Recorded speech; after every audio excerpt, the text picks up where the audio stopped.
மிக்க மேலானவன், மிக பெரும் அருளாளன், ஆழ்ந்த அன்புடையோன், வல்ல அல்லாஹுவை போற்றி புகழ்ந்தவனாக, அவனையே நினைந்தவனாக என்னுடைய வார்த்தைகளை தொடங்குகிறேன். இங்கிலாந்து நாட்டில் சமூக பணிகள் ஆற்றி வரக்கூடிய அல் ஹிதாயா கிராய்டான் அமைப்பின் சார்பாக அருமை சகோதரர் ஜாகிர் ஹுசேன் அவர்கள் தொடர்பு கொண்டு சில நிமிடங்கள் உரையாற்ற வேண்டும் என்று கேட்டுக்கொண்டார். நாம் உலகளாவிய சமூகம் என்கிற தலைப்பு எனக்கு தரப்பட்டிருக்கிறது. நாம் என்று சொன்னால் ஒரு குறுகிய வட்டத்திற்குள்ளாக ஒரு சமுதாயம், ஒரு சமூகம் என்று பாராமல் மானுட சமூகத்தை எண்ணி பார்க்க வேண்டும். இதைத்தான் இஸ்லாம் நமக்கு கற்றுத்தருகிறது. நாம் என்று சொன்னால் உலகளாவிய அளவில் பறந்து விரிந்து வாழ்ந்து கொண்டிருக்கக்கூடிய மானுட சமுதாயம்தான் நாம். எல்லாமல்ல இறைவன் அவனுடைய அருள்மறையில் மிக தெளிவாக சொல்லி காட்டுகிறான். யா ஐயுஹன்னாஸ் இத்தகு ரப்பக்குமுல்லதி ஹலக்கக்கும் மின் நஃப்ஸின் வாஹிதத்தின். ஓ மனிதர்களே, இறைவனுக்கு அஞ்சிக் கொள்ளுங்கள். அவனே ஒரு ஆத்மாவிலிருந்து உங்களை படைத்திருக்கிறான் என்று அருள்மறை நமக்கு சொல்லி காட்டுகிறது. அருள்மறை வேதமே நம்மை சொல்லுகிற போது உலகளாவிய அளவிலே பறந்து விரிந்து வாழ்ந்து கொண்டிருக்கக்கூடிய மானுட சமுதாயம்தான் நாம் என்று நாம் கொள்ள வேண்டும். நம்பிக்கையின் அடிப்படையிலே, வணக்க வழிபாட்டு முறைகளிலே வேறுபட்ட பரிணாம கோலங்கள் பலரிடத்தில் காணப்பட்டாலும், ஒரு தாய் தந்தையருக்கு பிறந்து மனிதகுலம் விரிவாக்கம் செய்யப்பட்டிருப்பதுதான் இந்த வாழ்க்கையிலே நாம் பார்த்திருக்கக்கூடிய மிகப்பெரிய விந்தை. எனவே நாம் என்று சொல்லக்கூடிய ஒரு சமூகம், அதிலே ஜாதி, மதம், சமயம், இனம் என்கிற வேறுபாடுகளை எல்லாம் களைந்துவிட்டு உற்ற உறவினர்களாக, ஒரு குடும்பத்து சகோதர சகோதரிகளாக பாவித்து மனிதர்களுக்கு மத்தியிலே ஏற்றத்தாழ்வு கிடையாது, பாரபட்சம் எதுவும் கிடையாது, மனிதர்களை மனிதர்களாக மதிக்க வேண்டும் என்று வலியுறுத்துகிற மார்க்கம் இன்னும் கடந்து போய் சொல்லுகிறது. ஒருவருக்கொருவர் புரிந்துணர்வோடு வாழுங்கள், ஒருவருக்கொருவர் உதவி புரிந்து வாழுங்கள், ஒருவருக்கொருவர் கருத்து வேறுபாடுகளினால் உங்களை பிரித்து கொண்டு வாழாதீர்கள் என்றெல்லாம் நமக்கு சொல்லித் தருகிற அல் குர்ஆன் வேத வரிகள் நம்முடைய நினைவுகளிலே என்றைக்கும் ஆழ்ந்திருக்க வேண்டிய கடமை உணர்வோடு நாம் வாழ்ந்து கொண்டிருக்கிறோம். நம் சமுதாயத்தை பொறுத்தவரையிலும் இஸ்லாமிய சமுதாயம் உலகளாவிய அளவில் இருக்கக்கூடிய மக்கள் தொகை 780 கோடி என்று சொல்லப்படுகிறது. இந்த 780 கோடி மக்கள் தொகையில் உலகளாவிய அளவிலே இருக்கக்கூடிய மொத்த முஸ்லிம் மக்கள் தொகை 200 கோடி என்று ஒரு குறிப்பு சொல்லுகிறது. 200 கோடியில் ஏறத்தாழ 20 கோடி முஸ்லிம்கள் வாழுகிற நாடு நமது இந்தியா. அப்படியானால் உலக முஸ்லிம் மக்கள் தொகையிலே 10% மக்கள் இந்தியாவில் இருக்கிறார்கள். உலக நாடுகளில் அதிகமான அளவிற்கு முஸ்லிம் மக்கள் தொகை இருக்கக்கூடிய நாடு இந்தோனேஷியா. ஏறத்தாழ 12.70% உலக முஸ்லிம் மக்கள் தொகையில் இந்தோனேஷியா பெற்றிருக்கிறது. அதற்கு அடுத்து பாகிஸ்தானும் இந்தியாவும் ஏறத்தாழ சமநிலையில் இருப்பதாகத்தான் அந்த குறிப்பு சொல்லுகிறது. பாகிஸ்தான் 11.10% இந்தியா 10.90 என்கிற சதவிகிதத்திலும் முஸ்லிம் பெருமக்கள் வாழ்ந்து கொண்டிருக்கிறார்கள். அப்படியானால் உலக அளவில் முதலிடத்தை பெற்றிருப்பது இந்தோனேஷியா, 2வது இடத்தில் 3வது இடத்தில் மிகச்சில எண்ணிக்கையில் மாத்திரமே வித்தியாசம் கொண்டிருக்கக்கூடிய நாடுகள் பாகிஸ்தானும் இந்தியாவும். ஒருவேளை பாகிஸ்தான் தனித்து பிரித்து பார்க்கப்படாமல் ஒன்றுபட்ட இந்தியாவாக பார்ப்போமேயானால் இந்தோனேஷியாவை விட அதிகமான முஸ்லிம் மக்கள் தொகை வாழக்கூடிய நாடு இந்தியா தான் என்று சொல்லக்கூடிய பெருமிதத்தை நாம் பெற்றிருக்கிறோம். இந்த நாட்டில் அரசியல் சாசன சட்ட விதிமுறைப்படி எல்லோருக்கும் எல்லா விதமான சம உரிமைகளும் தரப்பட்டிருக்கின்றன. இந்த நாட்டில் வாழுகிற ஒவ்வொரு முஸ்லிமும் எல்லோரையும் அரவணைத்து, எல்லா சமயத்தினரையும் அரவணைத்து, வணக்க வழிபாட்டு முறைகளிலே வித்தியாசம் பாராமல் இந்திய தேசத்தில் வாழக்கூடிய நாமெல்லாம் இந்திய மக்கள் என்கிற ஒருங்கிணைந்த உணர்வோடு தான் நாம் வாழ்ந்து கொண்டிருக்கிறோம். அதைத்தான் இஸ்லாம் நமக்கு கற்பித்து தருகிறது. குர்ஆனுடைய வழிகாட்டுதலில் பார்க்க போனால், குர்ஆன் என்பது எத்தனையோ மதங்களுக்கு தனிப்பட்ட வேத நூல்கள் என்று பிரித்து பார்த்தாலும் குர்ஆன் என்பது தனிப்பட்ட முஸ்லிம்களுக்குரிய வேதமாக நாம் யாரும் எண்ணிவிடக்கூடாது. அப்படிப்பட்ட எண்ண ஓட்டம் வெளியில் பரவலாக இருக்கிறது. குர்ஆன் தன்னை அடையாளப்படுத்துகிற போது ஹுதல் லின்னாஸ் என்றுதான் சொல்லுகிறது. மானுட வர்க்கத்திற்கு, மானுட சமூகத்திற்கு ஒரு வழிகாட்டி. அருள்மறை குர்ஆன் ஹுதல்லில் முஸ்லிமீன், முஸ்லிம்களுக்கு வழிகாட்டி என்று சொல்லவில்லை, ஹுதல் லின்னாஸ் என்று சொல்லுகிறது. தன்னை அறிமுகப்படுத்துகிற போது உலகளாவிய மக்களுக்கு குர்ஆன் உலகமாந்தருக்கு ஒரு வழிகாட்டி. அதை போலத்தான் குர்ஆனாகவே வாழ்ந்து வழிகாட்டிய அன்னலம் பெருமானார் முஹம்மது நபி ஸல்லல்லாஹு அலைஹி வஸல்லம் அவர்கள் ஏதோ முஸ்லிம்களுக்கு மாத்திரமே வழிகாட்டுதலுக்காக வந்துதைத்தவர்கள் என்பதனை போன்ற ஒரு குறுகிய வட்டத்தில் பலவாறாக மக்கள் பேசிக்கொள்ளுகிற கருத்துக்களை நாம் கேட்பதுண்டு.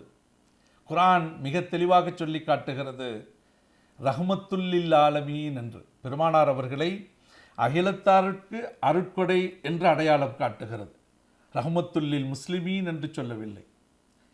எனவே பெருமானார் அவர்கள் வாழ்ந்து வழிகாட்டிய அந்த வாழ்வியல் முறை என்பதும், குர்ஆன் சொல்லி காட்டுகிற வாழ்வியல் முறை என்பதும் எல்லாம் உலகளாவிய அளவிலே இருக்கக்கூடிய மானுட சமுதாயத்திற்கு பொதுவானது தான்.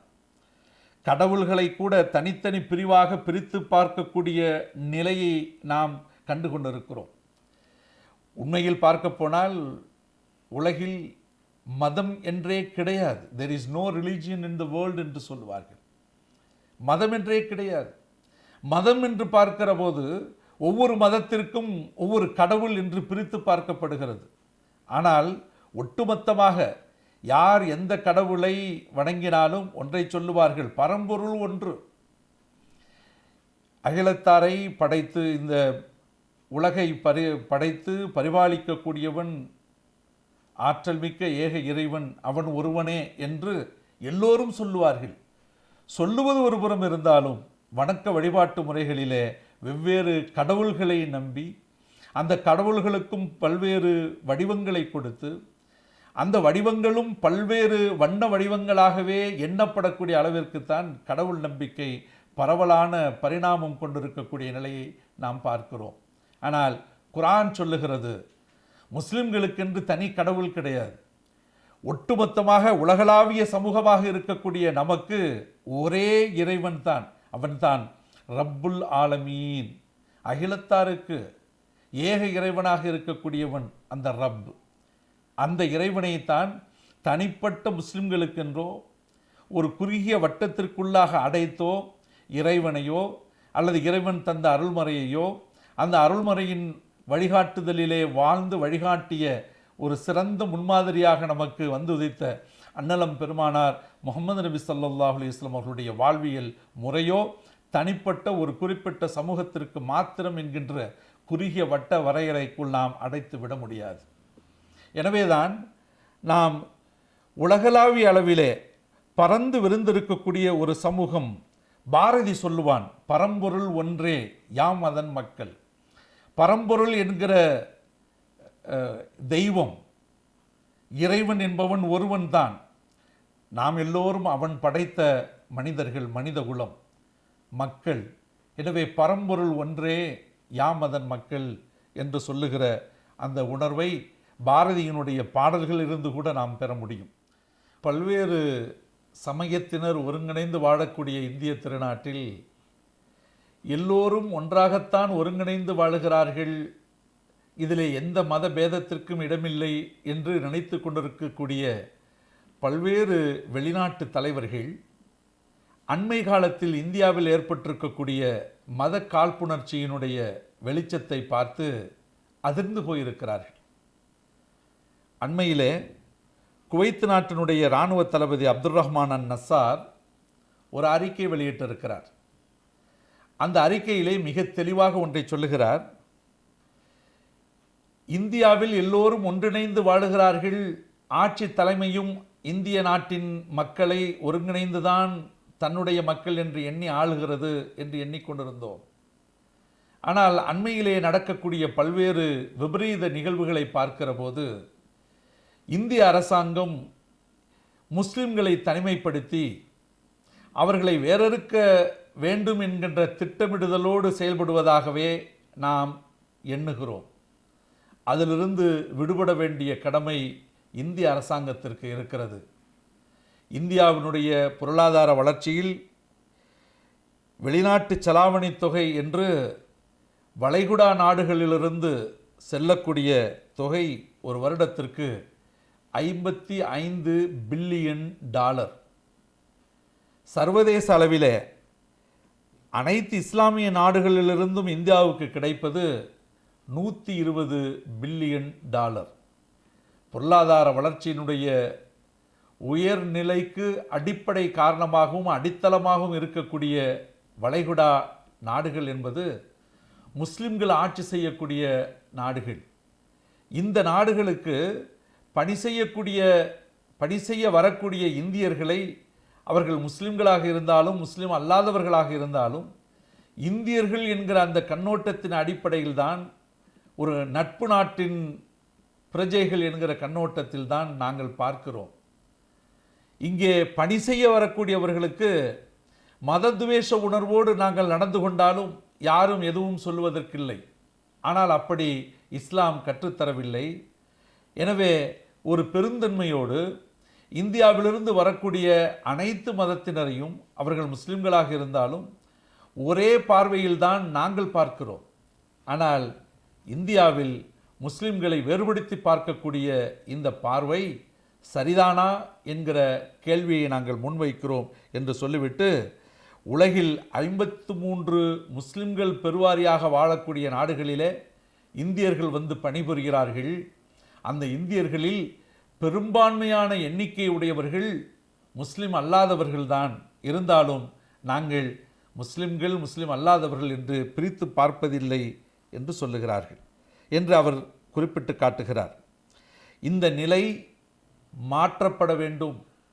இந்திய பிரஜைகள் இந்திய நாட்டில் குடிமக்களாக இருக்கக்கூடிய அவர்களை ஒருங்கிணைத்து சம உரிமையோடு பார்க்கக்கூடிய கண்ணோட்டம் இந்திய அரசாங்கத்திற்கு மீண்டு வர வேண்டும்.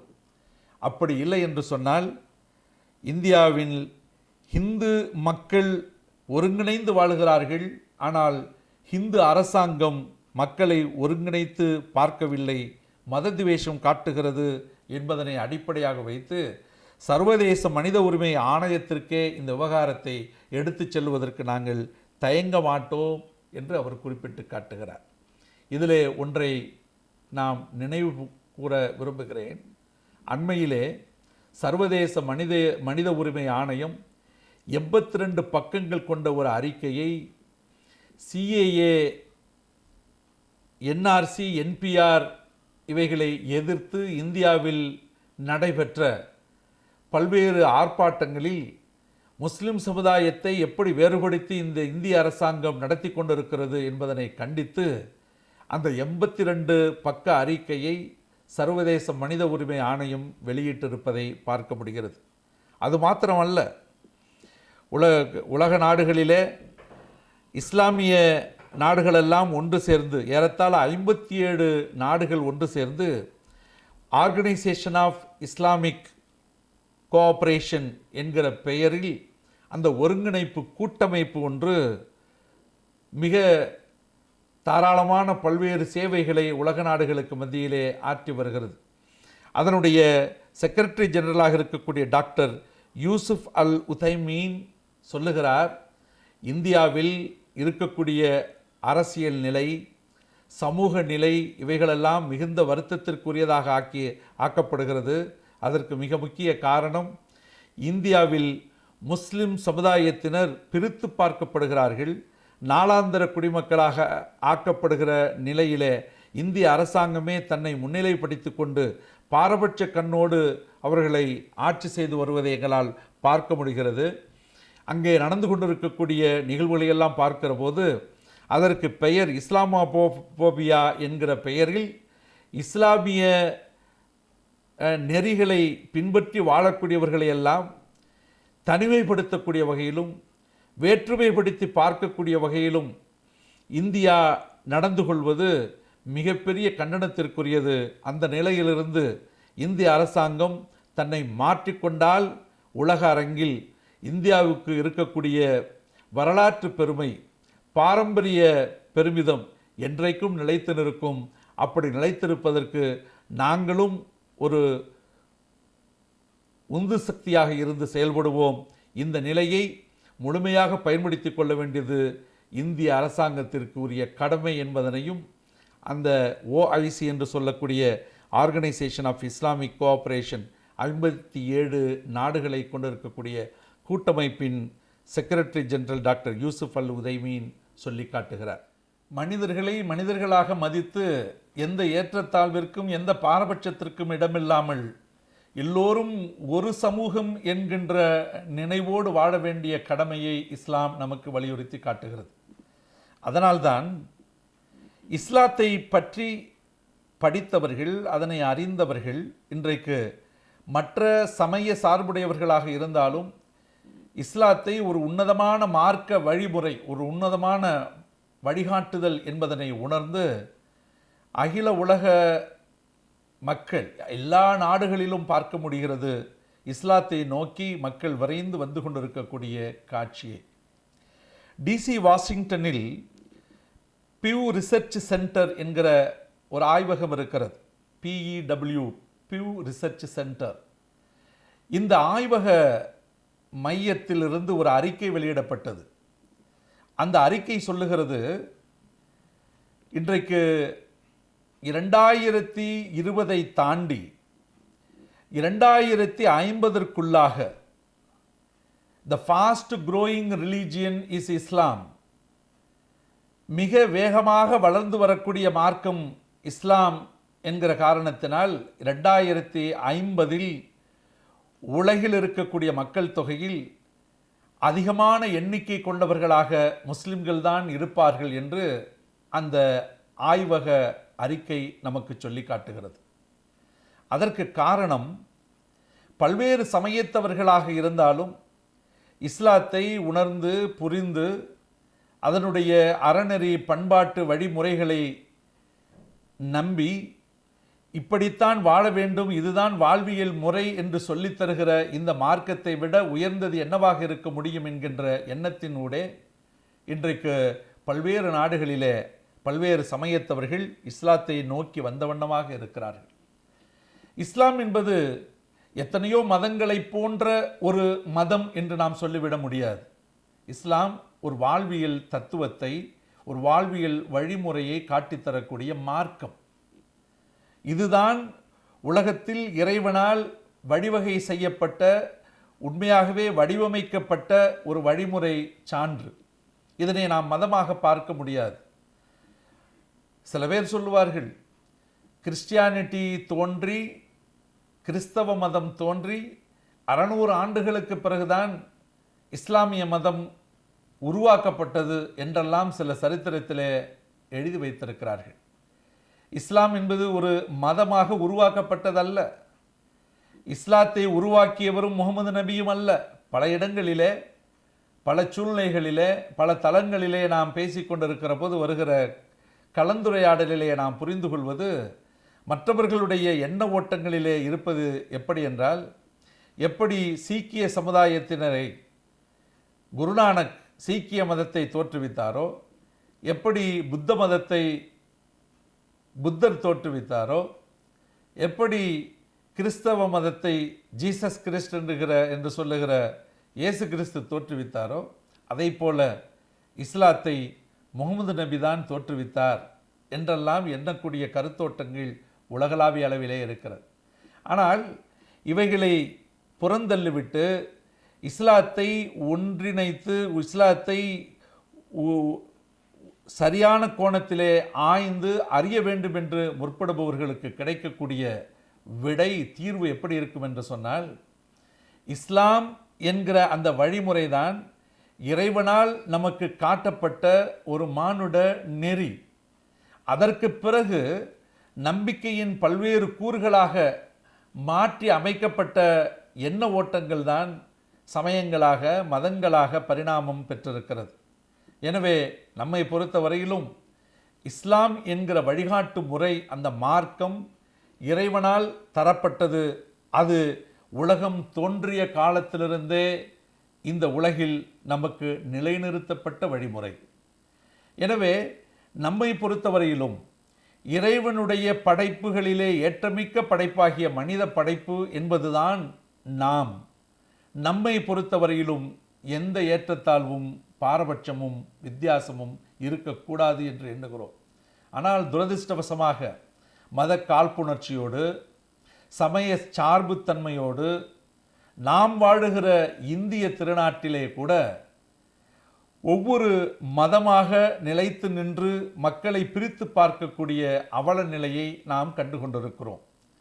இது சர்வசாதாரணமாக பரவலாக மக்கள் மத்தியிலே மாத்திரமல்ல, ஆட்சி அதிகாரத்திலே இருப்பவர்களும் கூட முஸ்லிம் சமுதாய உணர்வை ஒரு காழ்ப்புணர்வுக்கு கொண்டு வந்து இந்த சமுதாயத்தை அழித்துவிட வேண்டும், இஸ்லாமிய அடையாளமே இல்லாமல் ஆக்கிட வேண்டும் என்கின்ற முனைப்போடு செயல்படக்கூடிய அதிகார வர்க்கத்தில் உள்ளவர்களையும் நாம் பார்க்கிறோம்.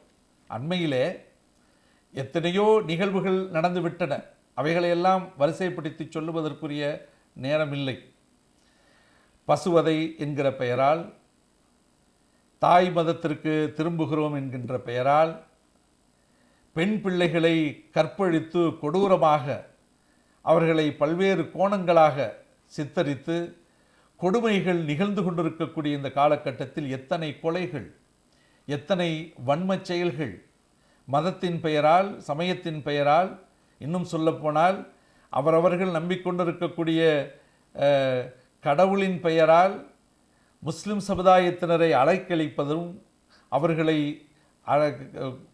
ஒழித்து கட்டுவதுமான திட்டங்களிலே இறங்கி செயல்படக்கூடிய வன்மங்கள் இன்றைக்கு இந்தியாவில் தலைவிரித்து ஆடிக்கொண்டிருக்கின்றன. அதுதான் வேதனைக்குரிய ஒன்றாக இருக்கிறது.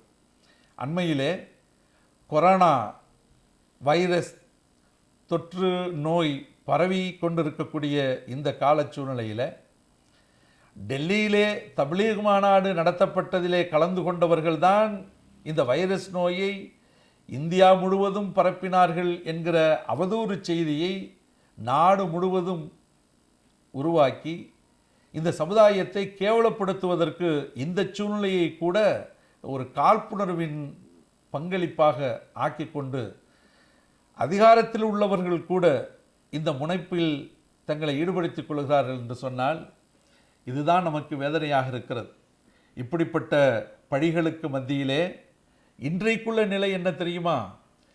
தப்லீக் மாநாட்டிற்கு சென்றவர்கள் ஏதோ இந்த நோயை தனக்குள் வாங்கி கொண்டு மற்றவர்களுக்கெல்லாம் பரப்பிவிடலாம் என்கின்ற திட்டத்தோடு சென்றவர்களை போன்ற ஒரு சூழ்நிலையை, ஒரு பீதியை இந்த தேசத்திலே உருவாக்கி காட்டியவர்களுக்கு மத்தியிலே இன்றைக்கு மருத்துவர்கள் எல்லாம் வியப்போடு சொல்லுவது என்ன என்று சொன்னால், டெல்லி தப்லீக் மாநாட்டிற்கு சென்று வந்தவர்கள் பாசிட்டிவ் என்கிற வகையிலே பரிசோதனைக்கு உட்படுத்தப்பட்டு மருத்துவமனையிலே தங்க வைக்கப்பட்டு இருந்தாலும் கூட அவர்களுக்கு நோய் தொற்று என்கிற அடையாளம் காண்பிக்கப்பட்டது தானே தவிர அவர்களுடைய உடல் நலம் நன்றாகவே இருக்கிறது. அதில் ஒருவர் கூட உடல் நலத்தில் பாதிப்பை பெற்றவர்களாகவே இல்லை. இது மிகப்பெரிய ஆச்சரியம் என்று மூக்கின் மேல் விரல் வைத்து வியந்தவர்களாக மருத்துவர்கள் பார்த்து கொண்டிருக்கக்கூடிய காட்சியை நாம் கண்டு கொண்டிருக்கிறோம். அதனுடைய விளைவாக எத்தனையோ ஆயிரம் பேர் இதனால் சென்று வந்தவர்கள்தான் இதனை பரப்பினார்கள் என்று எல்லா மாநிலங்களிலும் ஏதோ கைதிகளைப் போல அழைத்து கொண்டு போய் மருத்துவமனையிலே வைத்து அவர்களை இப்பொழுது ஒன்றுமில்லை என்று விடுவித்து விட்ட பிறகு இந்த மருத்துவர்களுடைய ஆய்வு இப்பொழுது சொல்லுகிறது, பாசிட்டிவ் என்கிற அடையாளம் காட்டப்பட்டாலும் இவர்களுடைய உடல்நிலையில் எந்த பாதிப்பும் இல்லை என்று சொன்னால் அவர்கள் உடலில் எதிர்ப்பு சக்தி பரவலாக எல்லோரிடத்திலுமே இருக்கிறது, இது விந்தையாக இருக்கிறது என்று அவர்களுடைய ஆய்வின் முடிவாக ஒன்றை சொல்லுகிறார்கள். இதற்கு காரணம் என்ன என்று ஆய்ந்து பார்க்கிறார்கள். ஆய்ந்து பார்க்கிற போது அவர்களுக்கு கிடைத்த விடை, இவர்களெல்லாம் நல்ல ஒழுக்க மாண்போடு வாழக்கூடியவர்கள், இஸ்லாத்தின் அறநெறி மாண்பை, பண்பினை, பண்பாட்டு நெறிமுறையை முழுவதுமாக பின்பற்றக்கூடியவர்கள். இவர்களிடத்தில் மது பழக்கம் இருக்காது, நிச்சயமாக 100% இருக்காது. அது மாத்திரமல்ல, ஒரு நாளைக்கு ஏறத்தாழ 10 தடவைகளுக்கு மேலாக உடல் முழுவதையும் தண்ணீரால் கழுவக்கூடிய வகையிலும், மூக்கில் நாசிக்கு நீர் விட்டு அதை கூட சுத்தம் செய்யக்கூடிய வகையிலும் இவர்கள் ஒரு நாளைக்கு 10 முறைக்கு மேல் தன்னை தூய்மைப்படுத்திக் கொள்கிறார்கள். அதிகாலை வைகறை பொழுதில் அன்றாடம் எழுந்து வணக்க வழிபாட்டில் ஈடுபடுகிறார்கள்.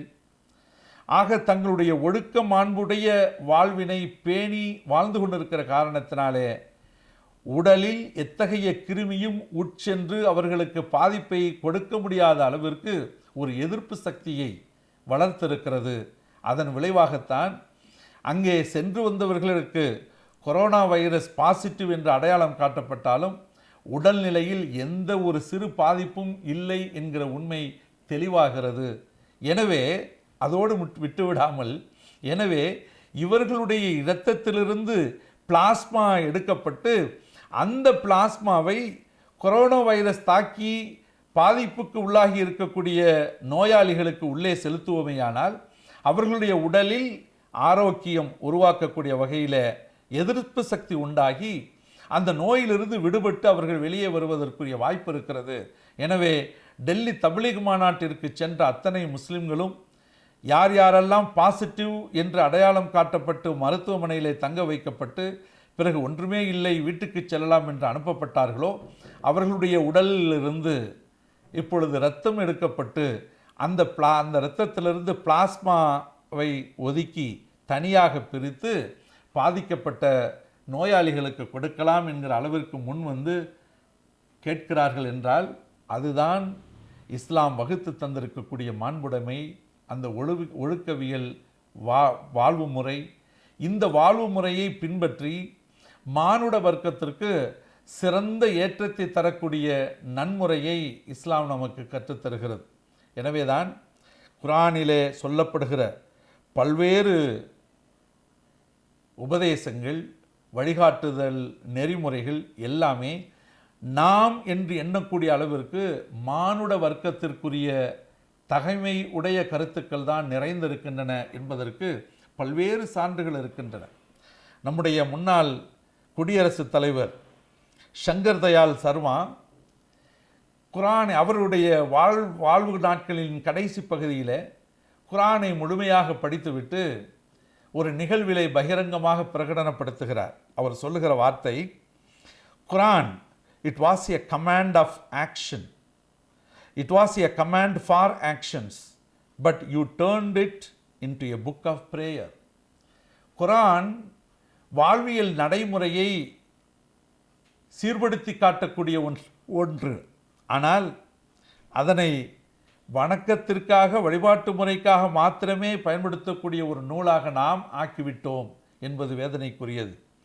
It was a book to understand, but you read it without understanding.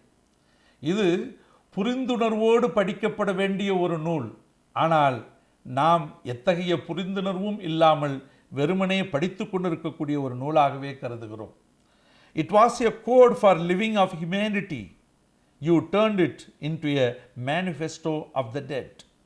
இது மனிதகுலம் சிறப்பாக வாழ்வதற்குரிய ஒரு வரைமுறையை தந்திருக்கக்கூடிய கொள்கை கோட்பாடு நிறைந்த நூல். ஆனால் இதனை இறந்தவர்களுக்கு அவர்களுக்காக அவர்களுடைய நன்மைக்காக நாம் படிக்கிறோம் என்கின்ற நிலையிலே அதனை நாம் வைத்துவிட்டோம். இது வேதனைக்குரிய ஒன்று என்று சங்கர் தயாள் சர்மா முன்னாள் நம்முடைய குடியரசுத் தலைவர் சொல்லி காட்டுகிறார். ஆக இது போன்ற அறிஞர் பெருமக்கள் எத்தனையோ பேர் குர்ஆனை படிக்கிற போது உலகளாவிய அளவிலே உலக மாந்தர் என்று சொல்லக்கூடிய நமக்கு ஒரு சிறந்த வழிகாட்டுதலாக அமைய பெற்றிருக்கிறது. இதிலே சமயம், மதம், ஜாதி என்று குறுகிய கண்ணோட்டத்தில் பார்க்க முடியாது. உலகளாவிய அளவில் நமக்கு நேரிய வழிகாட்டுதலை தரக்கூடியது இறைவனால் அருளப்பெற்றிருக்கக்கூடிய இந்த அல் குர்ஆன் என்கிற அருள்மறைதான் என்பதனை பல்வேறு ஆய்வாளர்கள், பல்வேறு சரித்திர பேராசிரியர்கள் முஸ்லிம் சமுதாயத்திலிருந்து அன்றல்ல எல்லா சமுதாயத்திலிருந்தும் எந்த விதமான காழ்ப்புணர்வுக்கும் பாரபட்சத்திற்கும் இடமில்லாமல் திறந்த மனதோடு படிக்கக்கூடியவர்களுக்கு குர்ஆன் மனிதகுல மேம்பாட்டிற்கு வழிவகை செய்து தருகிறது என்று தான் சொல்ல வேண்டும். இத்தகைய கால ஓட்டத்தில் இந்தியாவில் பல்வேறு சமயங்களாக, பல்வேறு மதங்களாக, பல்வேறு கலாச்சாரங்களை பின்பற்றக்கூடியவர்களாக நாமெல்லாம் இருந்தாலும் நம்மை பொறுத்தவரையிலும் இஸ்லாமிய மாண்பு நமக்கு கற்றுத்தரக்கூடிய வழிமுறையின்படி எல்லோரும் ஒரு குடும்பத்தவர், ஒரு தேசத்தவர், ஒரு நாட்டவர் என்கிற வகையில் ஒன்று சேர்ந்து அண்ணன் தம்பிகளாக, அக்கால் தங்கைகளாக, மாமன் மச்சான் மாப்பிள்ளை என்று உறவு சொல்லக்கூடியவர்களாக ஒன்றிணைந்து வாழக்கூடிய மாண்புடைமையை இஸ்லாம் நமக்கு கற்றுத்தருகிறது. அதன்படி நாமும் வாழ்வோம், மற்றவர்களுக்கும் ஒரு நல்ல முன்மாதிரியாக இருப்போம். அதற்கு இறைவன் துணை செய்வானாக. அன்புடன் அஸ்ஸலாமு அலைக்கும் வரஹ்மத்துல்லாஹி வபரகாத்துஹு.